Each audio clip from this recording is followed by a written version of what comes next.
break, another sign that the boomers are ruling this country. Barack Obama said this week that he's tried drugs, and it barely got a mention in the newspapers. But remember the uproar that cost Douglas Ginsburg his Supreme Court nomination over the disclosure that he smoked marijuana. And this from 1992. When I was in England, I experimented with marijuana a time or two, and I didn't like it, and didn't inhale, and never tried it again. How did he know he didn't like it if he didn't inhale? Oh, I'm sorry, you can't go back to that. But by 2004, Democrats were falling all over each other to admit trying pot. Which of you are ready to admit to having used marijuana in the past? And they want us to go around and ask each of you. Senator Kerry, yes or no? Yeah. Yes. Okay. Senator Edwards? Yes. Senator Lieberman? I have a reputation for giving unpopular answers at Democratic debates. I never use marijuana. Sorry. Which brings us up to this week and Barack Obama. Look, when I was a kid, I inhaled frequently.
Is it ever reasonable to restrict constitutional freedoms in the name of fighting terrorism? In our opinion, no. I did do it. I am not, as I said in my statement, at all ashamed of any of the things that I did. I was given a mission, and I tried to carry it out. Our government has a firm policy not to capitulate to terrorist demands, that no concessions policy remains in force.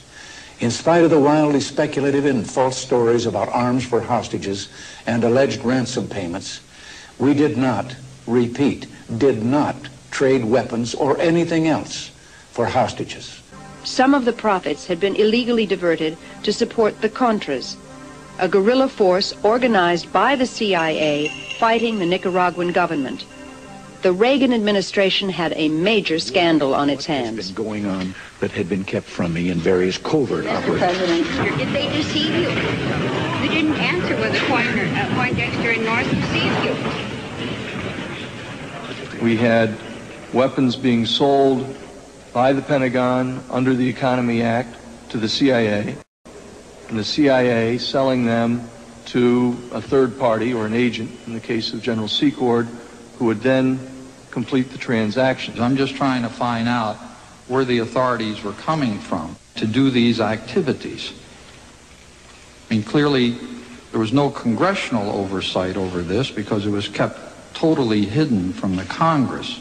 From whom would you have to get the green light in order to make the request or the direction, I take it, to Secord to move ahead? Well, as I have testified, Senator, I talked to Director Casey, I talked to Mr. McFarland, I talked to Admiral Poindexter. The use of U.S. government money for supporting the overthrow of the Nicaraguan government was specifically prohibited when Congress enacted the Boland Amendment in 1984. Even though it remained in effect until 1986, millions of dollars in profits from Iranian arms sales were secretly diverted to the Contras during this period through contacts with middlemen such as Moniker Ghorbanifar. Mr. Ghorbanifar took me into the bathroom, and Mr. Ghorbanifar suggested several incentives to make that February transaction work. And the attractive incentive for me was the one he made, that residuals could flow to support the Nicaraguan resistance. Even Ghorbanifar knew that you were supporting the Contras. Yes, he did. Izvestia knew it. The name had been in the papers in Moscow. It had been all over Danny Ortega's newscast. Radio Havana was broadcasting it. It was in every newspaper in the land. All our enemies knew it, and you wanted to conceal it from the United States Congress. We wanted to be able to deny a covert operation. Peter Dale Scott, professor at the University of California at Berkeley, has conducted extensive research on covert action and CIA activities. The results are detailed in his book, The Iran-Contra Connection. I think the real issue was that both the administration and the majority of the people in the committees were frightened that the real scandals, the drug scandals, for example, would really threaten any future conduct of covert operations on the scale that they had been handled in the past. And so they were trying very deliberately to limit the damage. This was damage control. Look only at the Iran arms sales and the alleged diversion to the Contras. The American people may very well feel that the important questions didn't get asked. So they don't have the whole picture. They have a few little transactions and nauseating detail on those few transactions, but they were cheated out of the whole bowl of wax. And so they were pulling their punches on all the major questions and issues of what really happened in this thing, what the CIA's role was. Anytime they got into anything that was really sensitive about exactly that, exactly what the CIA's role was and exactly what laws were broken and when, they went into secret session. Which means that we, the people, won't be, we won't ever know. Like you, I do not wish to see secrets of this land inadvertently and accidentally made public. Accordingly, the panel will enter into executive session. In addition to facts that were hidden from the public through secrecy in executive sessions, other evidence was simply destroyed. When you got back to examining what they had done, they systematically destroyed and shredded all of the documentation, as much as they could get. Hours of shredding. Altered some of the documents that remained. Stole what they couldn't shred. Now this gives you an indication that there may be a few things they did that they didn't want the public to know.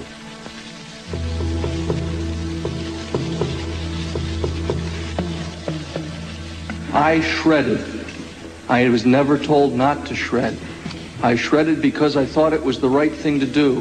When I didn't have a shredder, I put it in a burn bag and they were burned. Weren't you going through your files to get rid of embarrassing documents? Embarrassing? No. Documents that would compromise the national security of the United States, documents that would put lives at risk, documents that would demonstrate a covert action in the U.S. direction and control and relationship to it, yes. Embarrassing? No. About how the shredding incident started, I believe, as I said, my memory is that he began pulling documents and I joined him. And did you surmise that this was a way of trying to cover up something in conjunction with the Iran initiative or the Contra initiative? I don't use the word cover up, I would use the word protect. Why do you think we sold arms to Iran? Iran? To get the hostages out, strictly to get the hostages out. I think some people really believe that there were moderate elements there that might, help us in the future. I really think their main focus was to free the hostages. They say it was to help the Contras in Nicaragua, but I don't believe that's true. It was to get the money, I believe. And that reason could be anything. They can tell us anything on TV. Iran is a crucial economic, geographic country. The U.S. wants to get them friendly again as quickly as possible. Perhaps the most explosive issue that was not investigated in the hearings was the true nature of the arrangement with Iran. When did the U.S. actually begin selling weapons to Iran, and why? Marijuana, a gift of God to my brothers and to me. Marijuana, now the government wants to test me when I pee.